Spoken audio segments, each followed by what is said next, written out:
Orang yang berbuat syirik, yang dia menyembah selain Allah, akan mendapatkan dosa yang paling besar.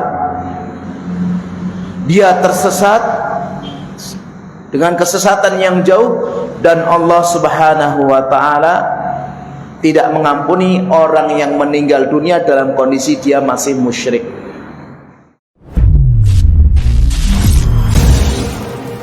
Bismillahirrahmanirrahim.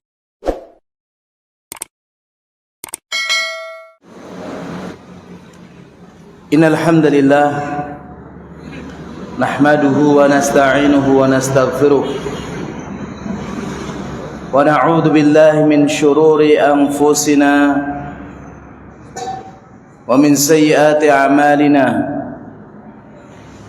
Man yahdihillahu fala mudilla lahu wa man yudlil fala hadiya lahu.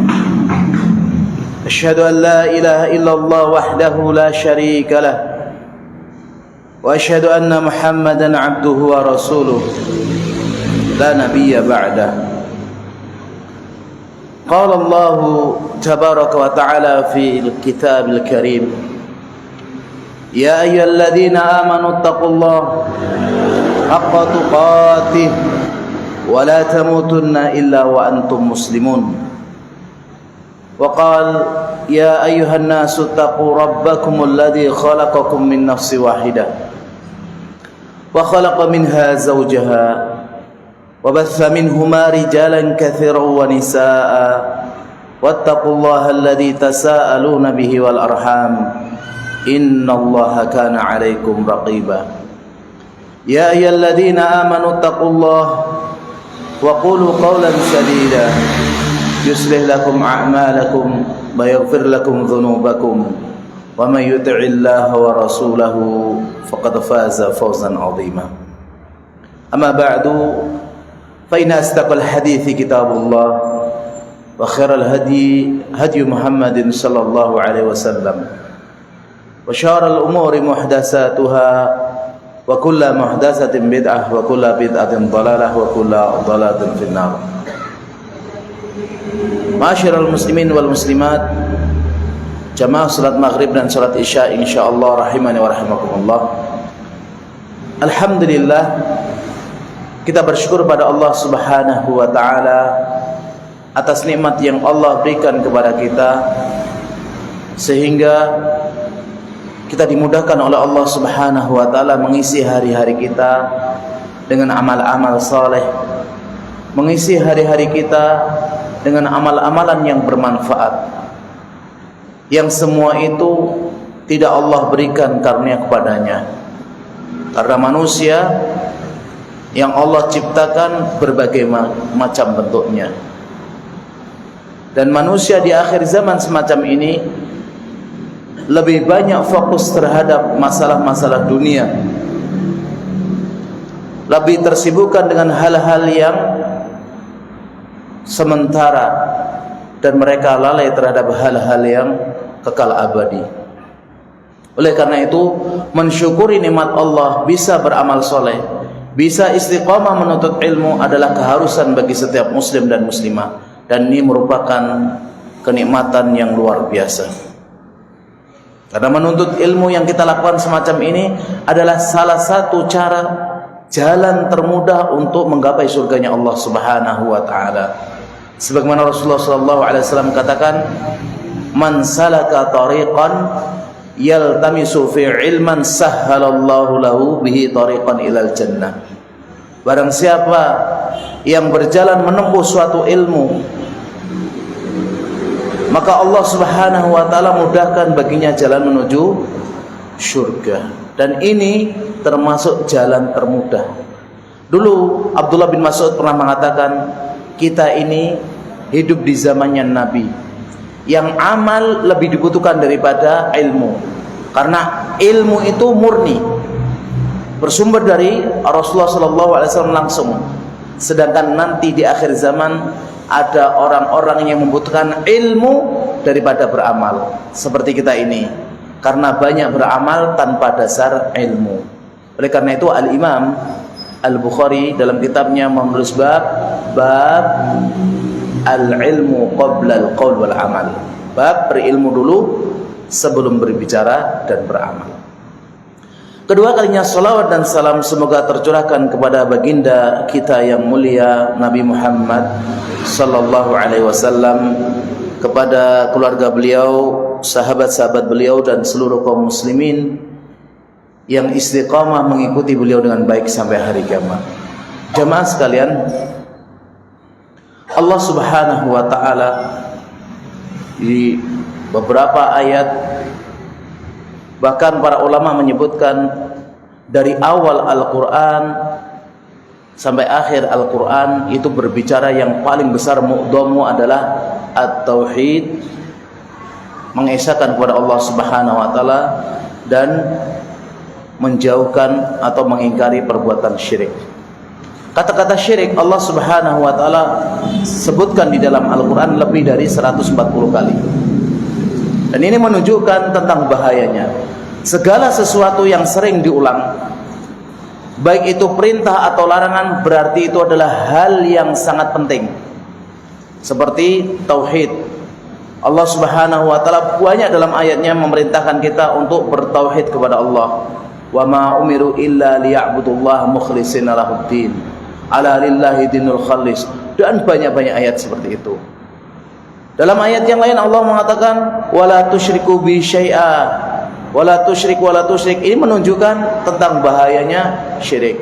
Demikian pula kalau Rasulullah sallallahu alaihi wasallam dalam khutbatul hajjah senantiasa menyebutkan wa syarrul umuri muhdatsatuha, berarti ini menunjukkan tentang hal itu adalah penting untuk diperhatikan, untuk ditanbih, diberikan peringatan kepada kaum muslimin seluruhnya. Oleh karena itu, pada kesempatan malam hari ini kita akan mengetahui prahara syirik, bahaya syirik, yang mana kesyirikan ini masih terus akan ada sampai akhir zaman. Jangan sampai di antara kita merasa aman, merasa tenang, merasa nyaman dengan sesuatu yang dinamakan dengan syirik. Syirik itu adalah menjadikan selain Allah sebagai tandingan. Sebagaimana Rasulullah sallallahu alaihi wasallam mengatakan antaj'ala lillahi niddan wa huwa khalaqahu. Syirik itu engkau menjadikan tandingan bagi Allah, sedangkan Allah itu adalah zat yang telah menciptakanmu.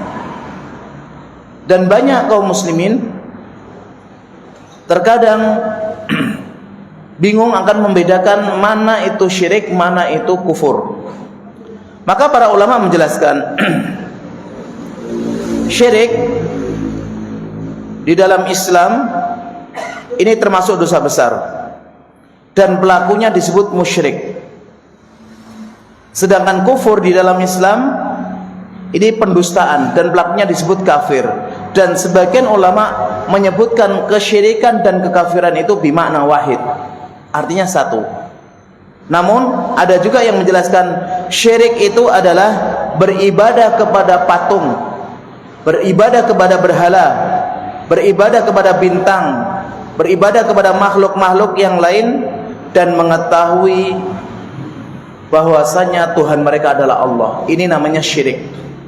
Sedangkan kufur itu lebih umum daripada syirik. Mengingkari keseluruhan itu namanya kufur. Dan kita sebagai seorang muslim jangan pernah kita membiarkan hari-hari kita tanpa memahami, menghayati ayat-ayat tentang masalah kesyirikan ini. Karena kesyirikan itu adalah sesuatu yang berbahaya. Karena kesyirikan ini adalah sesuatu yang sangat buruk. Kalau ada orang melakukan suatu perbuatan dosa, misalnya membunuh, orang akan mengecap dia sebagai orang yang jelek. Kalau ada orang melakukan suatu perzinahan, maka orang lain akan mengatakan jelek. Tapi di masyarakat kita, kalau ada orang datang ke kuburan, minta ke kuburan, sedikit sekali yang memahami ini adalah hal yang lebih buruk daripada itu semua.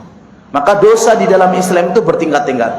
Para ulama sudah mengumpulkan di dalam kitab-kitab mereka, seperti Al-Imam Az-Zahabi dalam kitab Al-Kabair. Al-Imam Syekhul Islam Muhammad bin Abdul Wahab juga punya kitab Al-Kabair. Dan mereka semua sepakat dosa yang paling besar di dalam Islam ini yang pertama adalah asyirk, adalah kesyirikan. Oleh karena itu, memahami, mengilmui, mengetahui tentang masalah kesyirikan dan bahayanya ini adalah penting. Syirik memiliki banyak khuturat, memiliki banyak bahaya. Yang pertama, syirik adalah zulmun azim, kezaliman yang paling besar. Kalau ada orang hutang ratusan juta dia tidak membayar, ini zalim. Tapi kezalimannya tidak sebanding dengan kezaliman syirik.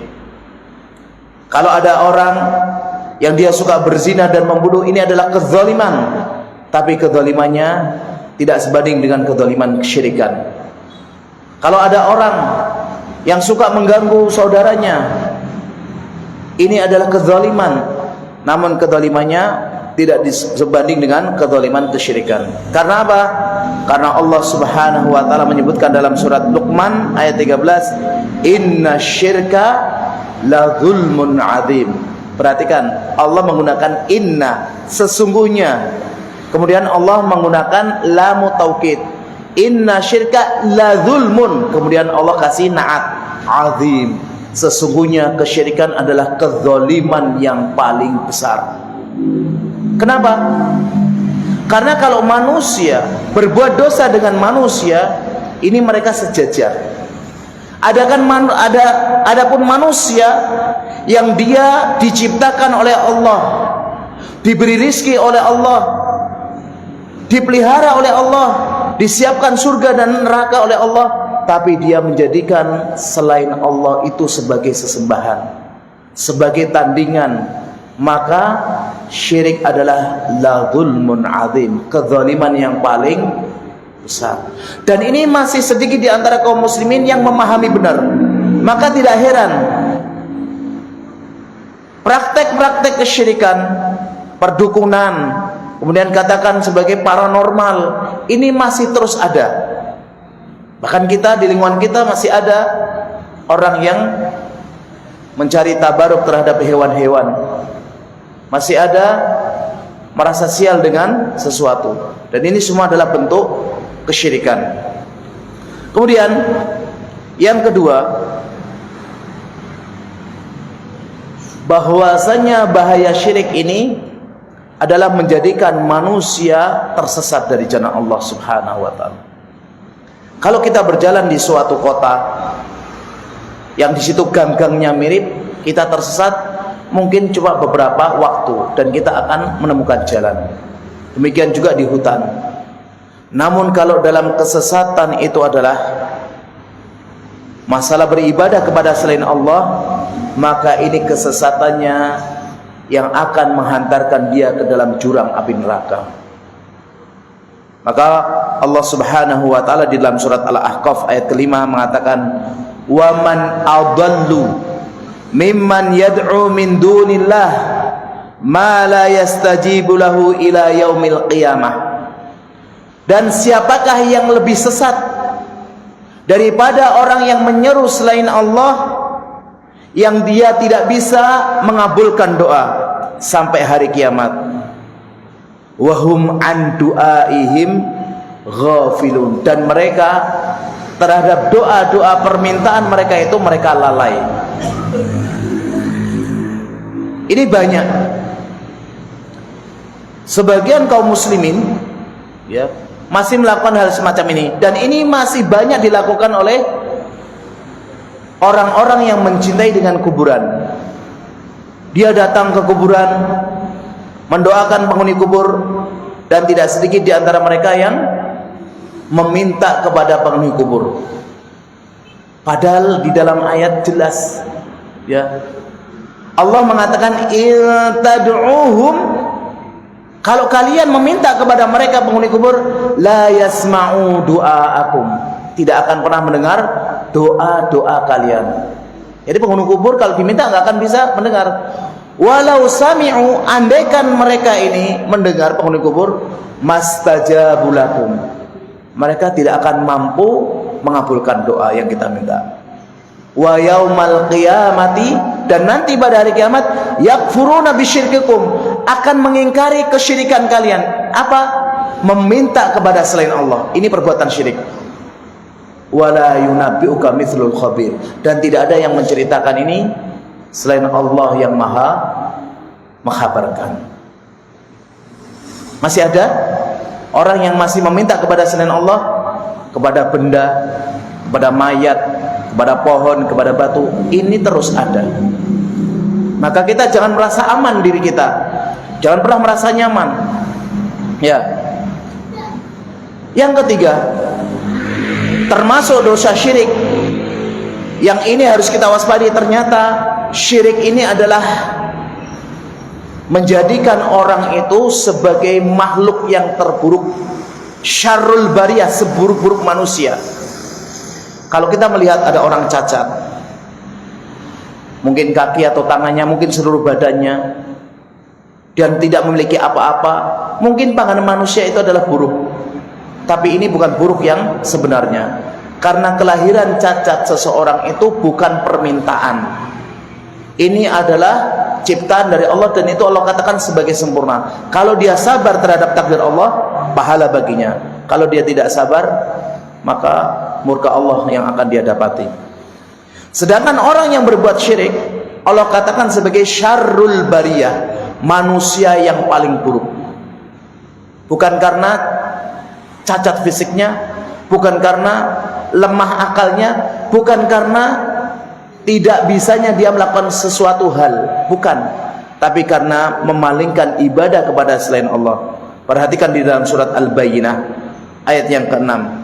Innal ladzina kafaru, sesungguhnya orang-orang yang kafir, min ahlil kitab, dari kalangan ahlil kitab Yahudi dan Nasrani, wal musyrikin, dan orang-orang yang berbuat syirik, fi nari jahannam, mereka di dalam neraka jahanam, khalidina fiha, mereka kekal di dalamnya. Allah mengatakan ulaika hum syarrul bariyah, mereka ini adalah manusia-manusia yang paling buruk. Jadi seandainya kita diciptakan oleh Allah penuh banyak kekurangan, jangan merasa pesimis, karena Allah tidak melihat bentuk dan rupa kita. Allah hanya melihat hati-hati dan amal kita. Karena tidak ada seorang pun yang lahir kecuali menginginkan dalam kondisi yang terbaik, yang kulitnya putih, wajahnya ganteng, badannya gagah, kekuatannya maksimal. Tapi Allah Subhanahu wa taala menciptakan ini penuh dengan hikmah dan ahsani taqwim, dan ciptaannya sudah paling bagus. Tinggal kita bersyukur atau tidak dengan apa yang Allah berikan. Ini yang ketiga. Yang keempat, bahaya syirik adalah orang yang melakukan kesyirikan maka dia mal'un, dilaknat oleh Allah. Laknat itu adalah Allah jauhkan dia dari rahmat, padahal rahmat Allah mendahului marahnya, sayang Allah mendahului murkanya. Tapi kalau orang itu berbuat syirik dalam peribadatan dia kepada Allah, maka Allah akan jadikan dia jauh dari rahmat. Jadi kehidupannya gundah gulana, kekayaan yang dia miliki, kehebatan yang dimiliki, prestasi-prestasi, hatinya tetap kosong, tidak ada kedamaian, tidak ada ketentraman. Rasulullah Shallallahu Alaihi Wasallam menyebutkan dalam hadis riwayat Imam Muslim dan Imam Ahmad, la'anallah man dhabaha li ghairillah, Allah melaknat orang yang menyembelih untuk selain Allah. Dan laknat ini dijelaskan para ulama tardun, Allah jauhkan minar rahmah, dari rahmat. Padahal kita tahu hidup di dunia ini, kenikmatan yang kita rasakan sekarang, kedamaian yang kita rasakan sekarang, ini rahmat Allah hanya satu. Allah memiliki 99 rahmat, yang satu ini diturunkan ke dunia, dan kita merasakan nikmatnya luar biasa. Tapi kalau kita berbuat syirik, kita dijauhkan dari kenikmatan yang sedikit itu, yang kita rasakan banyak ini, ya. Dan kalau kita berbuat tauhid, nanti Allah akan berikan rahmat-rahmatnya di syurganya Allah Subhanahu wa ta'ala.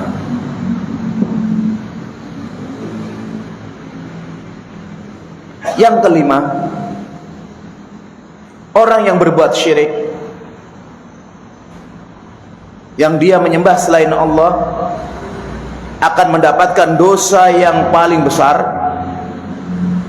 Dia tersesat dengan kesesatan yang jauh, dan Allah Subhanahu wa ta'ala tidak mengampuni orang yang meninggal dunia dalam kondisi dia masih musyrik. Allah Subhanahu wa ta'ala berfirman di dalam surat An-Nisa ayat 48, Innallaha la yaghfiru ayyushraka bihi wa yaghfiru ma duna dzalika liman yasha. Sesungguhnya Allah ini tidak mengampuni dosa syirik, dan Allah mengampuni dosa selain syirik bagi siapapun yang dikehendaki. Wa may yusyrik billah faqad iftara itsman 'azima. Dan barang siapa yang berbuat syirik, maka sungguh dia telah berbuat dosa yang besar. Ini surat An-Nisa ayat 48. Di dalam surat yang sama, di ayat yang 116, Allah mengatakan, Innallaha la yaghfiru ayyushraka bih wa yaghfiru ma duna dzalika liman yasha. Kemudian ditutup, wa may yusyrik billah faqad dhalla dhalalan ba'ida. Barang siapa yang berbuat syirik kepada Allah, sungguh dia telah tersesat dengan kesesatan yang sangat jauh. Dosa apapun yang dilakukan oleh seorang hamba, masih ada kemungkinan dia untuk masuk surga. Sebagaimana yang diceritakan oleh Rasulullah, ada orang-orang namanya Jahanamiyun. Dia banyak dosa di dunia, mungkin riba, mungkin zina, mungkin memperkosa, mungkin dolim yang lain. Dosanya banyak, dibersihkan dulu di neraka. Sudah bersih, tidak ada kesyirikan padanya, maka ini dia akan dikeluarkan dari neraka, dan Allah akan tempatkan ke dalam surga. Tapi orang-orang yang syirik, Allah kekalkan dia di dalam neraka. Karena orang musyrik mati dalam kondisi musyrik sejatinya sama dengan orang yang mati dalam kondisi kafir. Kalau orang kafir memang nggak mengenal Allah, dia dari awal mengingkari dan mengkufuri Allah. Sedangkan orang yang musyrik ini, dia kenal Allah, tapi dia mencintai kepada selain Allah. Dia kenal Allah, tapi dia beribadah kepada selain Allah. Yang keenam, orang yang berbuat syirik, maka akan hapus seluruh amalannya. Meskipun amalan ini adalah amalan yang besar, seperti jihad, seperti sedekah, seperti menuntut ilmu, maka kalau dia ada kesyirikan-kesyirikan di dalamnya, Allah batalkan seluruh amalannya. Allah Subhanahu wa ta'ala berfirman kepada para rasul, walau asyraku, andaikan mereka para rasul berbuat syirik, lahabita anhum ma kanu ya'malun, sungguh akan batal seluruh amalannya atas apa yang mereka kerjakan. Surat Al-An'am ayat 88. Di dalam surat Az-Zumar ayat 65, Allah Subhanahu wa ta'ala berfirman kepada Rasulullah dan mengingatkan kepada Rasulullah, semua nabi dan rasul sudah diwahyukan ini. Allah mengatakan, walaqad uhiya ilaika, sungguh kami wahyukan kepadamu Muhammad, wa ilal ladzina min qablika, dan kepada orang-orang sebelummu dari para nabi dan para rasul. Rasul itu jumlahnya ada 142, nabi ada 1400-an, sedangkan kita diwajibkan untuk mengetahui, mengenal ya 25, sedangkan beriman seluruhnya. Tapi kita yang diajarkan oleh para ulama mengenal kisah-kisahnya 25 rasul. Tapi Rasul ada banyak. Dan ini Allah Subhanahu wa taala menjelaskan, la in asyrakta, seandainya kamu berbuat syirik Muhammad, la yahbatanna amaluk, sungguh akan batal seluruh amalanmu, wala takunanna minal khasirin, dan kamu termasuk orang-orang yang rugi. Mungkin enggak namanya Rasul berbuat syirik? Enggak mungkin. Rasulullah berbuat syirik? Enggak mungkin. Tapi Allah Subhanahu wa taala di sini menjelaskan, Rasul yang diutus oleh Allah, yang dekat kepada Allah, itu andaikan beramal itu dengan kesyirikan, batal. Terlebih kita. Dan ini Rasulullah Shallallahu Alaihi Wasallam menjelaskan masalah tauhid dan kesyirikan dari beliau di kota Mekah 13 tahun, di kota Madinah 10 tahun, bahkan di akhir hayat beliau. Maka beliau memperingatkan tentang masalah kesyirikan. Beliau mau meninggal dunia dalam kondisi susah dan payah. Beliau mengatakan, la'anallahu al-yahuda wan nasara ittakhadhu qubur anbiya'ihim masajida. Semoga Allah melaknat orang-orang Yahudi dan orang Nasrani. Mereka menjadikan kuburan-kuburan para nabi sebagai masjid. Ini yang Rasulullah SAW peringatkan dalam kondisi beliau payah, dalam kondisi beliau susah. Tapi masalah tauhid dan bahayanya syirik senantiasa Rasulullah SAW peringatkan. Maka jangan sampai kita merasa santai dengan masalah yang semacam ini. Jangan sampai diantara kita merasa ini adalah hal yang biasa. Bukan, ini hal yang luar biasa. Dan yang terakhir, di antara bahaya syirik adalah Allah haramkan baginya surga. Jamaah hadirin wal hadirat rahimani wa rahimakumullah, manusia yang Allah ciptakan dengan tujuan yang mulia, yaitu adalah beribadah kepada Allah, tujuan akhir mereka itu adalah surga. Tidak ada yang selain itu. Dan Allah menciptakan di dalam sana untuk manusia itu adalah surga dan neraka. Maka salah kalau ada orang mengatakan, ya Allah, kayak saya ini nggak pantas ke surga, tapi nggak kuat ke neraka. Mau kemana? Ngawang. Nggak ada. Kalau minta ya surga, kalau nggak dapat surga ya neraka. Dan kita ini akhir kehidupan kita, yang dikatakan orang sukses itu kalau kakinya sudah menginjak ke surga. Namun orang-orang yang berbuat syirik, musyrikin ini, dia akan kekal di dalam neraka. Dan kalau sudah kekal di dalam neraka, tidak ada harapan sama sekali. Ya. Allah Subhanahu wa taala menjelaskan, innahu may yusyrik billah faqad harramallahu alaihil jannah wa ma'wahun nar wa ma lidzalimina min ansyar. Sesungguhnya barang siapa yang berbuat syirik kepada Allah, maka sungguh Allah haramkan baginya surga, dan di tempatnya adalah neraka, dan tidak ada penolong bagi orang-orang yang berbuat zalim. Surat Al-Maidah ayat 73. Ma'asyiral muslimin wal muslimat rahimani wa rahimakumullah. Kalau kita tahu sejarah Nabi Ibrahim alaihissalam, beliau dikenal dengan Abul Anbiya, bapaknya para nabi, karena keturunan beliau Ishak, Ismail, kemudian Nabi Muhammad, ini para nabi. Maka beliau dikenal dengan Abul Anbiya. Dan beliau yang Allah sebutkan di dalam Al-Quran agar kita mengikuti millatul Ibrahim. Dan beliau ini adalah ummah, ya, dan agamanya hanifah, lurus. Namun beliau senantiasa takut kalau beliau, dirinya dan anak cucunya itu berbuat syirik, ya. Maka Nabi Ibrahim alaihissalam senantiasa mengatakan, Rabbij'al hadzal balada amina wajnubni wa baniya an na'budal asnam. Senantiasa doa Nabi Ibrahim itu diulang-ulang, ya Allah, jadikan negeri ini negeri yang aman, yaitu Mekah, dan jauhkan aku dan anak cucuku dari menyembah berhala. Kalau Nabi Ibrahim alaihissalam yang dikenal Abul Anbiya, yang Allah memerintahkan Rasulullah dan umatnya untuk mengikuti Nabi Ibrahim, beliau senantiasa takut dengan yang namanya syirik. Lantas bagaimana dengan kita? Banyak kaum muslimin tidak takut dengan masalah syirik. Kenapa? Karena mereka memahami syirik itu menyembah, sujud dan rukuk kepada patung, kepada berhala.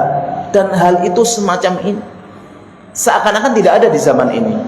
Padahal syirik itu berbagai macam bentuknya, berbagai macam rupanya. Orang yang dia tawakal kepada selain Allah itu syirik. Dan ini pernah saya sebutkan. Kita naik pesawat ke luar negeri, misalnya ke negeri kafir, kita nggak pernah kenal dengan itu pilot. Apakah dia muslim atau kafir? Apakah dia orang yang fajir atau orang yang dolim? Kita nggak kenal. Tapi alangkah kita ini tenang, duduk di kursi tenang, yakin kalau pilot ini tidak akan berbuat aneh-aneh, ya kan? Tawakal kepada pilot seperti itu.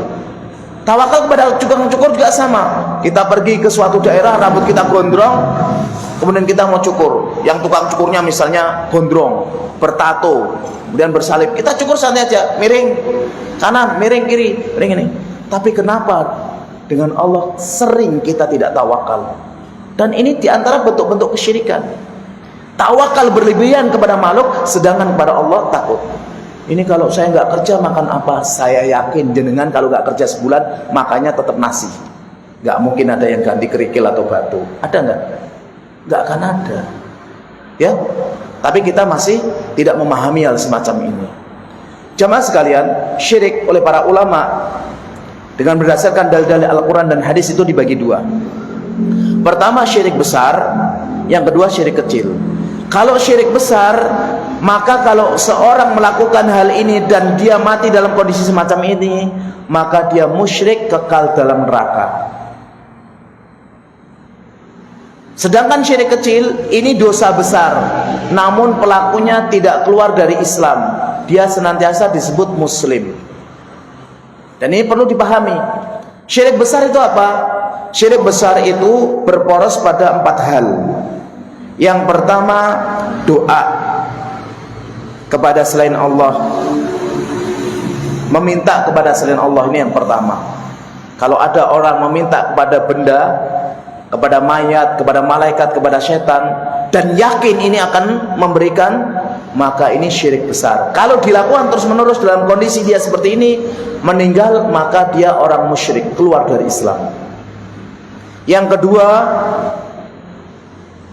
mencintai sesuatu yang berlebihan lebih daripada Allah, sampai meninggalkan kewajiban-kewajiban dia, meninggalkan hak-hak Allah. Contohnya, orang dulu rajin ibadah, sholat tepat waktu, tak kalah nikah, punya istri yang cantik jelita, dikaruniai anak yang lucu. Akhirnya karena asiknya main dengan anak istri, sholat jangankan terlambat, bahkan ditinggalkan. Maka yang semacam ini bisa menjadikan dia orang yang musyrik dan keluar dari Islam. Kalau dilakukan, kecintaan dia menghalangi dia untuk beribadah kepada Allah, bahkan meninggalkan ibadah kepada Allah. Yang ketiga, syirik ta'ah, ketaatan. Barang siapa menjadikan pemimpin, barang siapa menjadikan atasan, menghalalkan apa yang Allah haramkan dan mengharamkan apa yang Allah halalkan, dia ikuti terus, maka dia melakukan syirik besar. Dan dalam kondisi semacam ini, kalau dia meninggal, maka dia musyrik, keluar dari Islam. Dan ini pernah terjadi dulu di zaman Nabi SAW. Ittakhadhu ahbarahum warubanahum arbaba min dunillah. Rasulullah membacakan ayat ini. Kemudian Adi bin Hatim, yang seorang sahabat mantan Nasrani, dia mengatakan, ya Rasulullah, kita tidak pernah rukuk dan sujud kepada para pendeta. Maka Rasulullah SAW, bukankah mereka pemimpin-pemimpin agama kalian menghalalkan apa yang Allah haramkan dan kalian ikuti, menghalalkan apa yang Allah haramkan kalian ikuti, dan menghalalkan apa yang Allah haramkan dan kalian tetap mengikuti? Ini bentuk ibadah kepada mereka, dan ini termasuk syirik besar. Dan yang terakhir, syirik irodah, syirik keinginan atau masyiah. Barang siapa yang meyakini selain Allah itu mampu mendatangkan manfaat dan menolak mudarat, keyakinan ini mendarah daging dan dia yakini terus menerus sampai akhir kehidupan dia, maka dia adalah orang yang musyrik yang bisa mengeluarkan dari dairatul Islam. Ini syirik-syirik besar yang berbahaya. Maka jangan sampai kita meyakini sesuatu bisa memberi manfaat atau mudarat. Dokter itu nggak bisa menyembuhkan orang. Kadang perintahnya atau sarannya itu benar, kadang salah. Yang menyembuhkan Allah. Fa idza maritu fa huwa yashfin. Ya. Makanya Umar bin Khattab tak kala mencium Hajar Aswad, beliau mengatakan suatu ungkapan yang bagus. Wahai Hajar, innaka hajarun, sungguh saya tahu kamu itu adalah batu. La tanfa wa la tadur, tidak bisa beri manfaat, tidak bisa mudarat. Kalau andaikan saya nggak melihat Rasulullah menciummu, saya nggak akan mencium kamu. Ini tauhid yang luar biasa. Dan ini perlu kita tanamkan pada diri kita, keluarga kita. Jangan sampai ada di pikiran kita obat yang kita minum menyembuhkan, bukan. Dokter yang kita datangi menyembuhkan, tidak. Mereka ini hanya wasilah, hanya perantara. Hakikatnya yang menyembuhkan dan memberikan sakit hanya Allah Subhanahu wa ta'ala. Yang kedua, syirik kecil. Syirik kecil namanya syirkun asghar, syirik kecil. Namun syirik kecil pun bisa membatalkan amalan, meskipun pelakunya tidak sadar. Tapi dia tidak mengeluarkan seorang dari keislaman. Orang yang datang untuk sholat harusnya lillah subhanahu wa ta'ala, tapi karena dia pakai pakaian yang baru, suaranya yang merdu, pengen jadi imam, kemudian dia jadi imam, dimerdu-merdukan suaranya, pengen dapat pujian dari orang, pengen dapat sanjungan, maka ini adalah riya, ini adalah sum'ah, dan ini termasuk dosa besar. Kenapa? Kalau dia melakukan itu terus menerus dan dia tidak berusaha untuk menghilangkannya, maka sholatnya tidak mendapatkan pahala, justru mendapatkan dosa dari Allah Subhanahu wa ta'ala. Bahkan Al-Imam Ibnul Qayyim berpendapat, seandainya ada orang yang sholat tadi malam, sholat qiyamul lail ikhlas khusyuk lillah, kemudian di pagi hari dia tidak menceritakan, kemudian waktu ketemu temannya mungkin di sore hari atau malam seperti ini, dia berusaha untuk menyebutkan, akhi, tadi malam antum tidur jam berapa? Jam 9. Saya juga jam 9, tapi saya sudah bangun loh jam 12 sampai jam 4. Kata Ibnul Qayyim, hal yang semacam ini membatalkan amalan. Namun jumhur ulama tidak. Kalau ibadah yang sudah dilakukan dan berlalu waktunya, dan dia berbuat riya atau sum'ah, kata jumhur ulama, ini dia mendapatkan dosa riya dan sum'ah, tapi amalannya tidak batal. Namun walaupun begitu jamaah, kalau kita sudah beramal soleh dan kita batalkan dengan riya dan sum'ah, itu kita akan merasa sayang. Karena banyak manusia yang nanti dia itu beramal-amal soleh di dunia ini, dia akan merugi di akhirat. Ya, yahsabuna annahum yuhsinuna sun'a, mereka menyangka perbuatannya mereka banyak kebaikannya, ternyata semuanya tidak dianggap oleh Allah Subhanahu wa ta'ala. Kenapa? Ada kesyirikan, ada ujub, ada riya, ada sum'ah. Oleh karena itu, saya wasiatkan pada diri saya pribadi dan jamaah sekalian, ingat, dalam kehidupan kita, tugas utama kita adalah beribadah kepada Allah Subhanahu wa ta'ala. Dan iblis senantiasa menghiasi ibadah amalan kita. Di awal ibadah kita akan diuji dengan riya dan sum'ah. Di tengah ibadah kita akan diuji dengan riya dan sum'ah. Dan ibadah yang sudah kita lakukan, kita akan diuji dengan ujub, merasa bangga diri. Dan Syekhul Islam Ibnu Taimiyah mengatakan, orang yang berbuat riya dan sum'ah, maka dia menjadikan orang lain sebagai tandingan buat Allah Subhanahu wa ta'ala. Dan orang yang ujub, maka dia menjadikan dirinya tandingan pada Allah Subhanahu wa ta'ala. Dua-duanya adalah perkara yang besar, yang Rasulullah SAW mengatakan, inna akhafu alaikum minal masihid dajjal, ada dosa yang saya lebih takutkan buat kalian daripada al-masihid dajjal. Maka para sahabat bertanya, apa itu ya Rasulullah? Asyirkul khafi. Asyirkul khafi, yaitu syirik yang tersembunyi, yaitu orang yang sholat menghiasi sholatnya karena dilihat oleh orang lain. Rasulullah ini takut terhadap yang demikian, dan para ulama menjelaskan para nabi dan rasul sudah memperingatkan bahaya Dajjal, tapi bahaya syirik khafi ini lebih ditakutkan oleh Rasulullah SAW menimpa kita umatnya daripada Dajjal. Kenapa? Karena syirik khafi, riya, sum'ah tadi menimpa orang terdahulu dan orang yang sekarang, menimpa orang alim dan orang bodoh, menimpa laki dan perempuan. Sedangkan Dajjal hanya menimpa umat di akhir zaman, terkhusus para wanita dan orang-orang yang lemah imannya. Oleh karena itu, kita memohon kepada Allah Subhanahu wa taala agar Allah menjauhkan kita dari dosa ini. Kita berdoa meminta kepada Allah Subhanahu wa taala, Allahumma inna na'udzubika an nusyrika bika syai'an na'lam wa nastaghfiruka bima la na'lam. Demikian yang bisa kita sampaikan pada pertemuan malam hari ini. Kurang lebihnya saya mohon maaf. Jika ada benarnya, datangnya semata-mata dari Allah Subhanahu wa taala. Jika ada salahnya, datangnya dari kesalahan dan kebodohan saya pribadi, juga dari syaitan yang senantiasa menyesatkan Bani Adam. Mungkin ada pertanyaan dari jamaah tentang masalah syirik ini? Insyaallah paham semua ya. Yang kemarin ada adab majelis, maju ya, tetap di belakang ya. Ada pertanyaan? Cukup insyaallah. Kita tutup dengan doa kafaratul majelis. Subhanakallahumma wa bihamdika asyhadu an la ilaha illa anta astaghfiruka wa atubu ilaik. Assalamualaikum warahmatullahi wabarakatuh.